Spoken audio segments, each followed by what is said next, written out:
తాకట్లో ఉన్న మీ బంగారాన్ని విడిపించి ఆ రోజు ఆన్లైన్ రేటుకి కొంటాం. Sharma gold company. అందరికీ నమస్కారం అండి. నేను Geetanjali. Welcome to Suman TV. మనతో పాటు ఉన్నారు రామకిషోర్ ఆచార్యులు గారు. ఇలా నేను చెప్పే కన్నా శ్రీవారి దాసుడు అంటే అందరికీ బాగా అర్థమవుతుందండి. ముడుపుల వెంకన్నగా స్వామివారు ఎంత ప్రసిద్ధో శ్రీవారి దాసుడిగా ఆచార్య గారు అంత ప్రసిద్ధండి. ఎన్ని విషయాలు మనం సులువుగా చేసుకునే పరిహారాలు, స్వామి అనుగ్రహం మనం ఎలా పొందవచ్చు, స్వామికి పెట్టే నైవేద్యాలు ఏ విధంగా మనం ఇంట్లో వండవచ్చు, వండే తీరు కానీ అందరికీ చాలా అర్థమయ్యే విధంగా, అంటే పండితులు పామరులకు అందరికీ అర్థమయ్యే విధంగా తెలియచేయటం అనేది నన్ను చాలా ఆకట్టుకుంది. నాకు అసలు స్వామిని చూడగానే ఎప్పుడెప్పుడు దర్శించుకుందాం అనే కోరిక కలిగింది. కానీ ముందుగా ఆయన దాసుడిని మన దగ్గరికి పంపించారు. అది నాకు ఆనందం అనిపించింది. ఇది ఒక రకంగా స్వామి పిలిపే అనుకుంటాను. మనతో పాటు ఉన్నారు శ్రీవారి దాసులు. వారితో మాట్లాడి స్వామి వారి గురించి ఎన్నో అమూల్యమైన విషయాలు ఇవాళ తెలుసుకుందాం. వారికి స్వాగతం పలుకుదాం. నమస్కారం అండి. నమస్కారం అమ్మా. జై శ్రీమన్నారాయణ. చాలా సంతోషం మిమ్మల్ని కలవడం. చాలా సంతోషం అండి. అంటే స్వామి వచ్చారేమో అన్నంత వారు పంపించారు మిమ్మల్ని మీ రూపంలోనే చూసుకుంటే. నాకు మిమ్మల్ని కలవడం ఆనందం. ఎందుకు అంటే కనుక ఇప్పుడు ఎంతో మంది ఆధ్యాత్మికవేత్తలు, ఎంతో మంది వేద పండితులు, నేను ఈరోజు ఒకడిని అవ్వచ్చు, కానీ మీరు ఎంతో మందితో మాట్లాడి ఎన్నో ప్రశ్నలు అడిగి అసలు మీరు అంటే సమాజానికి ఎంత మంచి కార్యక్రమాలు తీసుకెళ్ళి చూసిన వాళ్ళల్లో ఒక్క 10 మంది అయినా ఆ గురువులందరూ చెప్పిన విషయాలు తెలుసుకుని 100 మంది చూసి 10 మంది మారినా బాగుంటుంది అనే ఉద్దేశంతో మీరు నాకు చాలా ఆనందంగా ఉంది మిమ్మల్ని కలవడం. ఎంతో మంచి మంచి కార్యక్రమాలు, ఎంతో మందిని పరిచయం చేస్తున్నారు. చాలా సంతోషం అమ్మా. దీర్ఘాయుష్మాన్ భవ. చాలా సంతోషం అండి. ధన్యవాదాలు. మీ ఆశీర్వాదం ఎప్పటికీ ఉండాలి. అలా అక్కడి నుంచి వచ్చారు ఎంత దూరం, ముందుగా దానికి కృతజ్ఞతలు తెలియజేస్తూ ఎలా ప్రారంభించాలి అనే కన్నా ముందు అసలు స్వామితోనే ఖచ్చితంగా ప్రారంభించాలి మన ఇంటర్వ్యూ. చాలా విషయాలు అడగాలనుకుంటున్నాము. అందులో ముందుగా ముడుపుల వెంకన్నగా ప్రసిద్ధి చెందిన స్వామివారి గురించి, ఎప్పుడు స్వామివారు అక్కడికి వేయించేశారు, మీరు ఎప్పటి నుంచి ఇలా స్వామి సేవలో ఉన్నారు తెలియచేయండి. 2022లో జూన్ 1వ తారీఖు అక్కడ వైభవ వెంకటేశ్వర స్వామిగా ప్రతిష్ఠ అయ్యిందండి. అక్కడ కొత్త వెంకోజీపాలెం అనమాట. అక్కడ ఊర్లో పెద్దలు అందరూ, ఊర్లో వాళ్ళందరూ కూడా ఆశ్చర్యకరమైన విషయం ఏంటంటే ఊర్లో ప్రతి ఒక్క కుటుంబం కూడా వాళ్ళకి యథాశక్తి ద్రవ్యాన్ని తీసి ప్రతిష్ఠించుకున్నారు. ఆ ఊరు భక్తులందరూ కలిసి ప్రతిష్ఠించుకున్నారు. అయిన తర్వాత నేను అక్కడికి స్వామివారి అనుగ్రహంతో ప్రతిష్ఠ అయిన దగ్గర నుంచి అక్కడ మా అన్నయ్య రాఘవన్ ఆచార్యులు గారు ఉన్నారు, ఆయనే ప్రతిష్ఠ చేశారు. సో ఆయన ద్వారా నన్ను అక్కడ నియమించడం జరిగింది. అప్పటి నుంచి నేను అక్కడే ఉన్న తర్వాత కొద్ది కాలంకి ఒక 2-3 నెలలకి నాకు ఒక చాలా ఇబ్బందికరమైన సంఘటన జరిగింది. కొంచెం ఇబ్బంది ఉంది, అంటే సభాముఖంగా నేను చెప్పలేను, కానీ వాస్తవంగా ఒక ఇబ్బంది జరిగితే దాని నుంచి ఏ విధంగా నేను బయటపడాలి అనే ఉద్దేశంతో, అంటే ఈ సేవకి రావడం కోసమే, అది స్వామికి సంబంధించిన విషయమే, ఆయన రప్పించుకోవటానికి. అప్పుడు ఎలాగా అని సహజంగా వెంకటేశ్వర స్వామి వారు అంటే ముడుపుల వెంకన్నగా ప్రీతి. అప్పుడు నేను ఒక ముడుపు కట్టుకున్నాను. ముడుపు కట్టుకున్న వారం రోజుల్లోపే ఆయన అలా నాకు నిదర్శనం చూపించాడు. సరే, చాలా సంతోషపడ్డాను. ఆ పని అయ్యింది. 4 ఏళ్ళు గడిచిన 4 ఏళ్ళు కదండి అది ప్రతిష్ఠ కదా. అప్పటి నుంచి అలాగా నేను అందరికీ అమ్మ కట్టుకోండి, ఎవరైనా వీలైతే, ఇప్పుడు మనకి జరిగింది 10 మందికి జరిగితేనే మనకి సంతోషం కదా, అలా చెప్పుకుంటూ వచ్చాను. అలా 4 సంవత్సరాలకి, ఒక సంవత్సరం క్రితం నుంచి స్వామివారు అందరికీ తెలియడం జరిగింది. అప్పుడు అసలు వైభవ వెంకటేశ్వర స్వామి అనే పేరే మర్చిపోయి భక్తులందరూ కూడా ముడుపుల వెంకన్నగా పిలుచుకోవడం మొదలుపెట్టారు. అదేవిధంగా ముడుపు కట్టడం, అంటే ప్రతి గురువారం కూడా గురు బలం కోసం, గురుగ్రహం యొక్క బలం ఉండాలనేసి పెద్దలు సూచించిన మేరకు ప్రతి గురువారం కూడా ముడుపు కట్టడం జరుగుతుంది ఉదయాన్నే. ముడుపు కట్టిన తర్వాత ఆ ముడుపు ఆలయంలోనే ఉంచి, ఎవరైతే ఇప్పుడు ఉదాహరణకి మీరే ముడుపు కట్టారనుకోండి, మీ ముడుపుకి ఒక సంఖ్య ఇస్తాం అనమాట. ఆ సంఖ్య మీ ముడుపుకి ఒక కవర్లో పెట్టి నీట్గా కవర్ మీద ఆ సంఖ్య వేస్తాం. అయిన తర్వాత తల మీద పెట్టుకుని ఒక 7 ప్రదక్షిణాలు ఆచరించి మళ్ళీ మా చేతికి ఇస్తే మేము లోపల ఉంచుతాము. ఆ తర్వాత శనివారం రావాలి.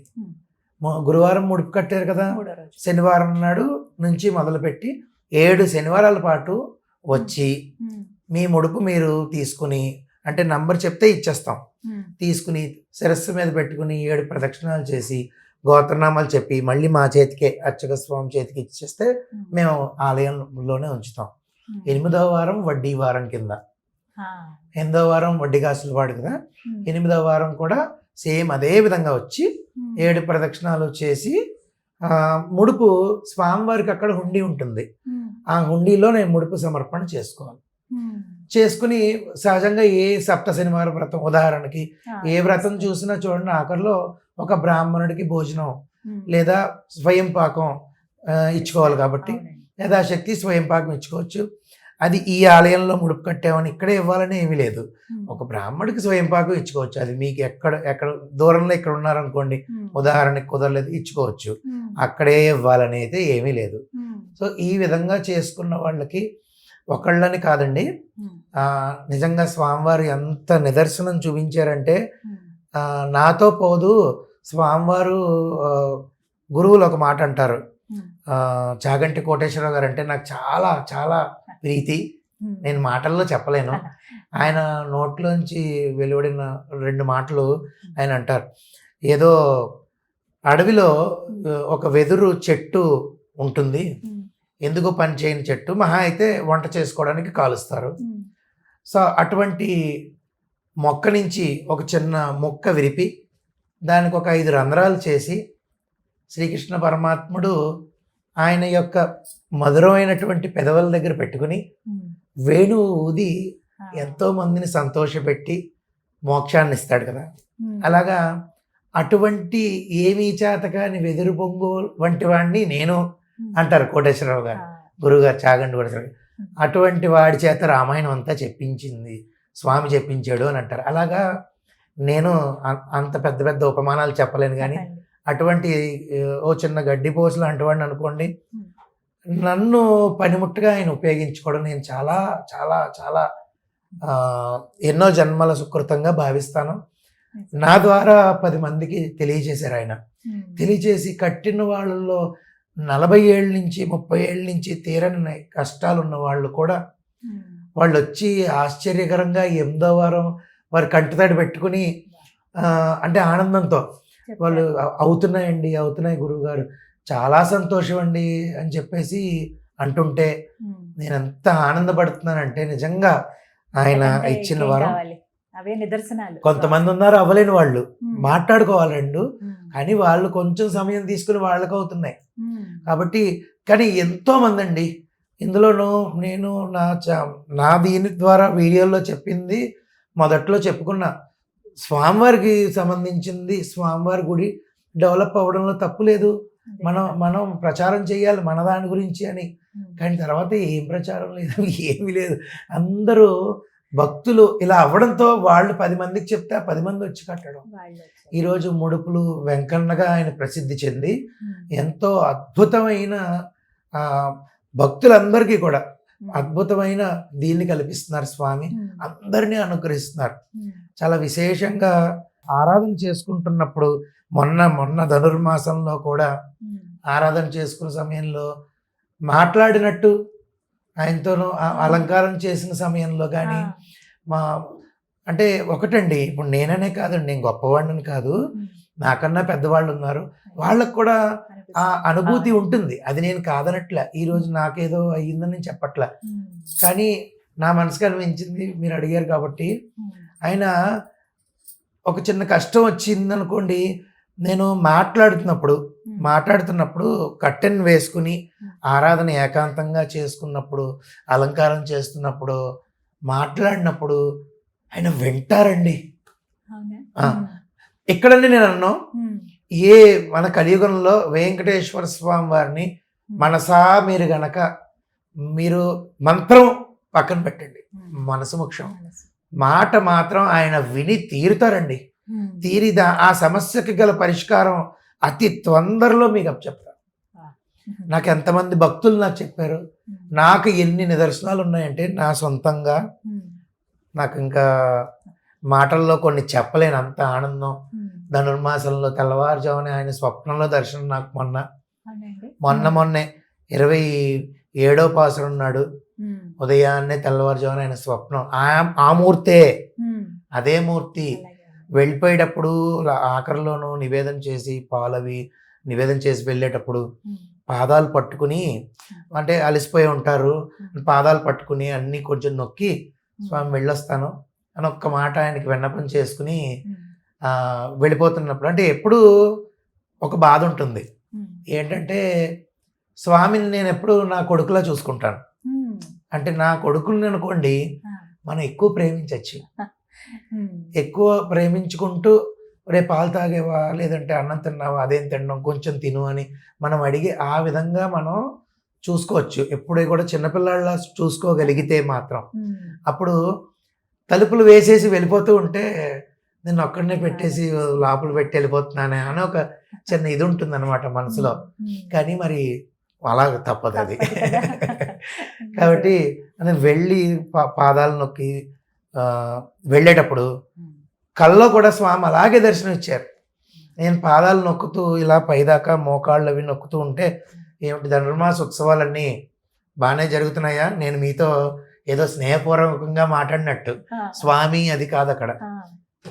అన్నీ ఇలా పైకి చూసాయన్ని ఏమిటి ధనుర్మాస ఉత్సవాలు బాగా జరుగుతున్నాయా, అన్ని ప్రసాదాలు అవి బాగానే ఉన్నాయా అని చెప్పి నేను అడిగితే ఆయన మూర్తి కదా, ఇలా నేరుగా ఉంటారు కదా, ఆయన కిందకి ఇలా చూసి నా వైపు అన్నీ బాగానే జరుగుతున్నాయి, క్షీరాలు ఇంకా నాకు ఎక్కువ పెట్టు, ఇంకా తీసుకురా, ఇంకొక లీటరు ఇంకొక లీటర్ క్షీరాలు తీసుకురా, పాలు తీసుకొచ్చి పెట్టు నాకు ఇంకా అని చెప్పి అంటే నాకు అసలు అది అండము అలారం మోగడం లేవడం అంతే. అసలు నిజంగా ఏమి దర్శనం రోజు చేసుకుంటున్నాను, చూస్తున్నాను, కల్లో కూడా నాకు దర్శనం ఇచ్చేసాడు స్వామి. అలా పాదాలు అలా తిరుమల స్వామివారు సుప్రీం లార్డ్ అందరికీ అక్కడ ఉంటారు కదా, ఈ పాదాలు మాత్రం ఇలాగనమాట కరెక్ట్గా పాదాల దగ్గర ఇలాగా కళ్ళు పెట్టినట్టు చాలా అద్భుతం. స్వామి మాత్రం అందరినీ అనుగ్రహిస్తున్నారండి. ఎప్పుడు కట్టాలండి ముడుపు? ప్రతి గురువారం, కేవలం గురువారం మాత్రమే, గురుబలం కోసం మొదటి నుంచి అలాగా చేసుకుంటూ వచ్చాం. గురువారం కట్టడం సమయం ఉంటుంది. సమయం అంటే ఉదయం ప్రతి గురువారం కూడా 10 దాటింది అనుకోండి, 10-18 నిమిషాలు దాటితే దుర్ముహూర్తం వస్తుంది. అలా కాకుండా ఉదయం మేము 5:30-6 గంటల నుంచి మొదలు పెడతాం. 6 గంటల నుంచి 10 వరకు కడుతూనే ఉంటాం. దూరాల నుంచి వచ్చిన వాళ్ళు వస్తారు కదా అని చెప్పేసి అందరికీ కూడా ఒక 200 మంది టోకెన్ల కింద పెట్టుకున్నాం. ఆలయం కొంచెం చిన్నది, భక్తులు పెరిగారు. పాపం ఒక భక్తులు మరి శనివారం వచ్చి 7 ప్రదక్షిణాలు చేసి బయటికి వెళ్ళాలంటే గంట పడుతున్నారు. అందుకని వాళ్ళ కంఫర్ట్ కోసం అని చెప్పి ప్రతి గురువారం నాడు ఒక 200 ముడుపులు కట్టాలి అని ఈ ఆలయ వ్యవస్థ అంటే కమిటీ వారు, అర్చక స్వామి, మేము అందరం నిర్ణయించుకోవడం జరిగింది. అలాగా నీట్గా వెళ్తున్నాం. గురువారం కట్టిన తర్వాత 8 శనివారాలు రావాలి. మధ్యలో ఒకవేళ ఏమన్నా ఇబ్బంది అయితే ఆడవారికి సహజం కదమ్మా అది, ఆ వారం ఆపేసి మొదలు పెట్టుకోవచ్చు. చూడండి ఇప్పుడు సప్త శనివార వ్రతం ఇవన్నీ ఎలా చేస్తాం అంతే. అదే మగవారికి అటువంటివి ఏమి ఉండవు. కాబట్టి వాళ్ళు వీలైనంత మటుకు ఎటువంటి గ్యాప్ లేకుండా చేసుకుంటే మంచి ఫలితం. చాలామంది నేను సక్సెస్ అయిన వాళ్ళని, అనుకున్న కోరిక అయిపోయిన వాళ్ళని, అవ్వలేదు గురువు గారు అన్న వాళ్ళను కూడా నా నంబర్ ఇచ్చి నాకు ఫోన్ చేయండి ఖాళీ ఉన్నప్పుడు, ఎందుకు అవ్వలేదు అనేది మనం చూద్దాం, అంటే తెలుసుకుందాం. వాళ్ళతోనూ ఒక 5-10 నిమిషాలు నేను సంభాషణ చేస్తాను. నియమాలు ఏ విధంగా పాటించారు, ఎన్ని వారాలు వచ్చారు, మీరు ఎప్పుడు గ్యాప్ ఏమైనా ఇచ్చారా, ఎందుకు గ్యాప్ ఇవ్వాల్సి వచ్చింది, ఇవన్నీ తెలుసుకుంటారండి. అంటే రేపు పొద్దున్న మనం ఇంకా మంచి చెప్పచ్చు 10 మందికి. ఎక్కడ నియమాలు ఏంటంటేనమ్మా, ఎప్పుడైతే ముడుపు కడతామో గురువారం అక్కడి నుంచి 8వ శనివారం పూర్తయ్యే వరకు కూడా మాంసాహారం అలవాటు ఉన్న వాళ్ళు మానేయాలి. తర్వాత ప్రతి శనివారం బ్రహ్మచర్యం పాటించాలి. తర్వాత ఏకభుక్తం, శనివారం నాడు ఉపవాసం అనేది మన కలియుగ వెంకటేశ్వర స్వామి వారు మనది ఈ భూమండలం మీద స్వామివారిని ఆరాధించే వాళ్ళందరూ శనివారం 90% చేసేస్తారు ఉపవాసం. కానీ ఆరోగ్య రీత్యా కుదరని వాళ్ళు ఒక పూట భోజనం చేయొచ్చు, ఒక పూట అల్పాహారం టిఫిన్ చేయొచ్చు. కానీ నూనె తగలకుండా, ఉల్లి వెల్లుల్లి తగలకుండా మనం ఆచరించాలి. తర్వాత ఆ రోజు ఒక్కరోజు భూసేనం చేయాలి. ఆరోగ్య రీత్యా ఇబ్బంది లేనప్పుడు వివాహం అయిన తర్వాత సంసార దాంపత్యం చేసేటటువంటి మంచం మీద పడుకోకూడదు తప్ప సోఫా మీద, దివాన్ కాట్ మీద అలా పడుకోవచ్చు.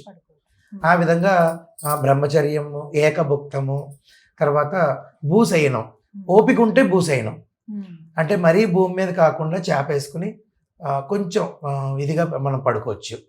ఆ విధంగా ఇవి కొన్ని నియమాలు ఉంటాయండి.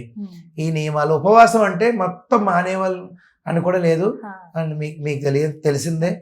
ఉపవసించుట అంటే ఎక్కడున్నా స్వామివారిని దగ్గర పెట్టుకుని ఆయన నివాసంలో మనం ఉండడమే. తినకూడదని కాదు, కానీ తింటే ఇంకొంచెం ముద్ద అడుగుతుంది ఇంద్రియం, ఇంకొంచెం ముద్ద అడుగుతుంది, తర్వాత నిద్ర వస్తుంది. నిద్ర వస్తే స్వామివారిని మనం ఆ రోజు దీక్షలో భాగంగా ఆయన్ని నామస్మరణ చేయలేం, ఆ గంట వేస్ట్. అందుకని కొంచెం శరీరాన్ని నిలబెట్టుకోవడానికి తినచ్చు, తప్పేమీ లేదు. తర్వాత ఆ రోజంతా వీరున్నంత మటుకు శనివారం మాత్రం గోవింద నామస్మరణ చేసుకుంటూ గడపడం. ఇలాగా 8 శనివారాలు చెయ్యాలి. 8వ శనివారం రాత్రి కూడా గడవాలి. 8వ శనివారం తర్వాత ఆదివారం ఉదయం సూర్యోదయం అయినప్పుడు ఈ దీక్ష పూర్తవుతుంది. అంటే ఇది పర్టికులర్గా ఎందుకు చెప్తున్నా అంటే, ఈరోజు శనివారం 8వ శనివారం అయిపోయింది కదా గురుగారు, రాత్రి 12 అయిపోయింది, అది కొంచెం ఎక్కువ అయిపోయింది కదమ్మా. మనకి శనివారం అంటే మరుసటి రోజు సూర్యుడు వచ్చేటప్పుడు ఆదివారం, అప్పటి వరకు శనివారం లెక్క. 12 మధ్య అర్ధరాత్రి 12 లెక్క మనకు కాదు. కాబట్టి ఈ విధంగా ముడుపులమ్మా. ఇంకేం అక్కర్లేదమ్మా. 8వ శనివారం నాడే వచ్చి ఆఖరి శనివారం తల మీద పెట్టుకుని ప్రదక్షిణం చేసుకుని తర్వాత హుండీలో వేసేసి గోత్రనామాలు చెప్పుకుని హుండీలో వేసేసి అప్పుడు వీలైతే ఇక్కడ స్వయంపాకం ఇచ్చుకోవడం అర్చక స్వామికి, లేదంటే మీ ఎక్కడ దగ్గరలో ఉంటే వాడు ఇచ్చుకోవచ్చు. ఈ విధంగా ఇప్పుడు ఈ మధ్యన ఏంటంటే చాలా మందికి తెలిసింది కదా, అంటే దూరం నుంచి వచ్చిన వాళ్ళు ఇబ్బంది పడుతున్నారు. దూరం నుంచి వచ్చిన వాళ్ళు ఇబ్బంది పడడం వల్ల కొన్ని వారి యొక్క ముడుపులు ఏవైతే ఉంటాయో వారి గోత్రం, పేరు, కోరిక అట్లీస్ట్ ఒకసారి గురువారం నాడు వచ్చి ముడుపు కట్టి వెళ్ళారనుకోండి, వాళ్ళకి కూడా ఒక పాజిటివ్ ఎనర్జీ, స్వామి దర్శనం అవుద్ది, నేను ముడుపు కట్టుకున్నాను అని ఉంటుంది. కట్టుకుని వెళితే అది నాకు ఇస్తే ప్రతి శనివారం వీరందరి ప్రదక్షిణాలు నేనే ఆచరిస్తున్నాను. ప్రదక్షిణాలు చేసి వాళ్ళకి సహాయం నాకు ఎందుకు చేయాలనిపించుతున్నదంటే, వాళ్ళు అంత నమ్మి వచ్చి చేస్తున్నప్పుడు మరి పాపం 8 వారాలు రాలేరు. కానీ దూరం రాజమండ్రి నుంచి విశాఖపట్నంకి రాజమండ్రి అంటే 200 కిలోమీటర్స్, శ్రీకాకుళం నుంచి, కొవ్వూరు నుంచి, విజయవాడ నుంచి, ఒంగోలు నుంచి కూడా ఈ 8 వారాల్లో వచ్చి వెళ్ళిన వాళ్ళు కూడా ఉన్నారు. చాలా దూరాభారాల నుంచి వచ్చి చేస్తూ వెళ్తున్న వాళ్ళు ఉన్నారు. అంత నమ్మకంగా, అంత భక్తి శ్రద్ధతో చేస్తే ఆ కోరిక ఏదైనా అవ్వనివ్వండమ్మా. స్వామికి ఎంతసేపు చెప్పండి, వెంటనే అవుతుంది, అయ్యి తీరుతుంది. కేవలం ఎప్పుడు కూడా నమ్మకమే. ఆ నమ్మకం అందున విశేషంగా ముడుపులు వెంకన్నగా భక్తులు అంటే శ్రీకృష్ణ పరమాత్ముడు మీరు వినే ఉంటారు. ఆయన పూజ చేస్తున్నాడని నారద మహర్షి చూస్తుంటే ఆయన ఎవరికి పూజ చేస్తాడు, ఆయన ఎవరికి పూజ చేస్తాడని అని చెప్పి ఒక పూజా పెట్టి ఓపెన్ చేస్తే అందులో ఇంకో పెట్టి, అందులో ఇంకొక పెట్టి, అలా చూస్తే ఆఖరిలో భక్తుల యొక్క పాలధూళి ఉంది అని చెప్పేసి మనకుంది. అలాగా ఆయనకి భక్తులంటే ప్రీతి. కాబట్టి ఆ భక్తులకి ఈ అవకాశం నా ద్వారా ఆయన ఇప్పించాడు అని నేను నమ్ముతాను. ఎందుకంటే ఎంతో మంది నిదర్శనాలు ఉన్నాయి. మీరు అన్నారు పనిముట్టుగా ఆయన ఇలా ఈ విధంగా వాడుకున్నారు. నిజం, అది అయితే ఎవరో ఒకరి రూపంలో ఆయన చేస్తారు అంతే. అలా మీ ద్వారా అదే నేను చాలా అదృష్టవంతుండండి. నా దగ్గరికి అమెరికా నుంచి ఒక అమ్మాయి అయితే పాపం అంటే ఉద్యోగరీత్యా మన రెమెడీస్కి ఉద్యోగరీత్యా సంవత్సరాల నుంచి బాధపడుతుంటే మనం చెప్పిన స్వామివారు నాతో పలికించిన రెమెడీ చెప్పడంతో తను చేసి, ఏంటమ్మా వచ్చింది మామూలుగా తీర్థపాదుకలు తీసుకుంది, అర్చన చేసాను, కూర్చుంది. మామూలుగా వచ్చే భక్తులు అనుకున్నాను నేను. కానీ వెళ్ళేటప్పుడు మీతో మాట్లాడొచ్చండి గురువుగారు, మీరు బిజీగా ఉన్నారు చూస్తున్నాను కదా, మాట్లాడమ్మా దాన్ని అంటే నేను ఇలా అమెరికా నుంచి వచ్చాను. అమ్మో అమెరికా నుంచి ఎవరన్నా చుట్టాలు ఇక్కడ వైజాగ్లో ఎవరున్నారు? ఎవరు లేరు. కేవలం అక్కడి నుంచి విశాఖపట్నానికి టికెట్ వేసుకుని ఒక పేయింగ్ గెస్ట్ తీసుకుని రెడీ అయ్యి గుడికి వచ్చింది. ఏమిట్రా అంటే స్వామివారిని దర్శనం చేసుకోవడానికి వచ్చాను, మిమ్మల్ని ఒక్కసారి కలిసి మిమ్మల్ని చూసి వెళ్ళిపోదాం. ఎందుకు అంటే ఉద్యోగం నాకు మీరు చెప్పినట్టు చేశాను వచ్చింది. ఇలాగా అమ్మాయి ఉదాహరణ అమెరికా కానీ ఇలాగ ఎంతమంది వాళ్ళు వచ్చి వాళ్ళు చెప్తుంటే నాకు ఎంతో సంతోషం అనిపిస్తుందమ్మా. నాకు ఇస్కాన్ టెంపుల్ వైజాగ్ ఇస్కాన్లో జయలక్ష్మి గారని ఒక ఆవిడ ఉన్నారు, తర్వాత శివ రామకృష్ణ గారని ఒక ఆయన ఉన్నారు. వీళ్ళిద్దరూ ఈయన కువైట్లో ఉంటారు. ఇలాగే మన ఆలయంకి వచ్చేవాడు. నేను ఏదో 4 మాటలు ఆలయం దగ్గర ఇలా మాట్లాడుతూ ఉంటే ఇవి ఇక్కడ ఉండిపోకూడదు గురుగారు, మీరు ఏమైనా ఛానల్ పెట్టండి అని అన్నారు. ఒక కరెక్ట్గా 2 సంవత్సరాల క్రితం. అంటే అప్పుడు నాకు అలాంటిది ఇంట్రెస్ట్ లేదు, ఎవరు చూస్తారు అని అనుకున్నా. కానీ వాళ్ళు చెప్పిన 6 నెలల తర్వాత వాళ్ళు మరీ చెప్తే అప్పుడు మీ ఇందాక అనుకున్నట్టు ఆ నామం శ్రీవారిదాసు అని ఆయన పలికించాడు. అలా పెట్టడంతో 10 మందికి వెళ్ళింది. అందరూ చూసి నా వీడియోల కింద కామెంట్లు చూస్తే చాలమ్మా నాకు చాలా చాలా ఎంతమంది వచ్చి చెప్తూ ఉంటే గుడికి వెతుక్కుని గుడికి వచ్చి చెప్తూ ఉంటే ఎంతో ఆనందం కలుగుతుంది. అడ్రస్ చెప్పండి స్వామి. కరెక్ట్గా విశాఖపట్నం కొత్త వెంకోజీపాలెం అంటారమ్మా, న్యూ వెంకోజీపాలెం అనమాట. అంటే మద్దెలపాలెం నుంచి ఇలాగా జూకి వెళ్ళే రూట్లో, మద్దెలపాలెం నుంచి ఆరిలో వెళ్ళే రూట్లో హైవే మీద రైట్ సైడ్ కొంచెం స్ట్రీట్ ఉంటుంది, కొంచెం అదొకటే ఇబ్బంది, చిన్న సందులాగా ఉంటుంది. ఆ సందులోనే అంటే ఎగ్జాక్ట్గా న్యూ వెంకోజీపాలెం బస్ బే ఆపోజిట్లోనే టెంపుల్. ఈజీ అంటే కొంచెం నేను చెప్పింది కనుక పట్టుకోగలిగితే address easy. Vaibhava Venkateswara Swamy temple, Kodanda రామాలయ సహిత రాముల వారు కూడా ఉన్నారు. రాముల వారు 26 ఏళ్ళ క్రితమే ప్రతిష్ఠించారు, అదే గ్రామస్తులు. తర్వాత స్వామివారిని ప్రతిష్ఠించడం జరిగింది మొన్న. స్వామివారు వచ్చిన తర్వాత నాకు అదే అనిపించింది, ఆ ఊరు పేరు ఇందాక మనం అనుకున్నాం వెంకోజీపాలెం. అంటే వెంకోజీపాలెం అంటే వెంకటేశ్వర స్వామి పేరే. ఆ ఊరికి ఆ పేరుకి సార్థకత తేవడానికి స్వామివారు వచ్చారు అని నాకైతే త్రికరణ శుద్ధిగా అనిపించింది. అలాగనమాట, అదనమాట. నమస్కారం. ధన్యవాదాలమ్మా.